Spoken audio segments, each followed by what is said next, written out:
In a move that's stirring the legal waters, Atong Ang's camp is challenging the Department of Justice's decision to press charges in the high-profile missing Sabongeros case.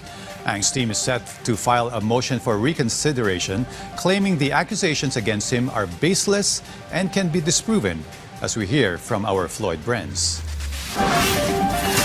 Atong Ang's camp has opposed the decision of the Department of Justice to file a complaint against the businessman and other accused in relation to the case of missing Sabongeros, to include 10 counts of kidnapping with homicide and 16 counts of kidnapping with serious illegal detention.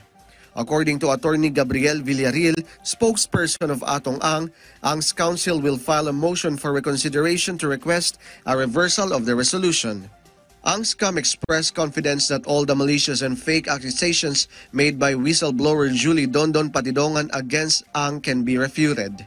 Yung amin unang hinihingi na sinasuggest na ibalik itong kaso sa CIDG para sa ganun maimbestigan ng tama. Kasi ang nangyari rito, minadali lang ng Department of Justice nung paltan yung hepe ng CIDG. Ang gagawin lang namin is to show the panel that marami silang mga bagay na nakapresenta na sa kanila, nakafile na sa kanila na hindi nila nakonsidera.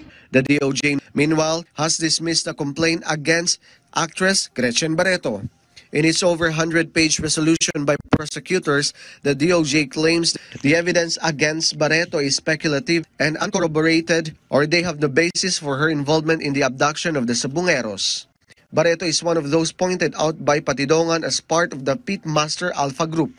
Meanwhile, Malacanang assured that there will be no special treatment in the case of Atong Ang because the DOJ has sufficient evidence for the accusation against Ang.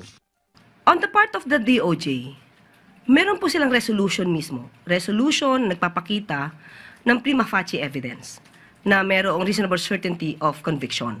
So, nasa kamay na po ito ng korte. Floyd Brenz from the National TV Network for a new and better Philippines.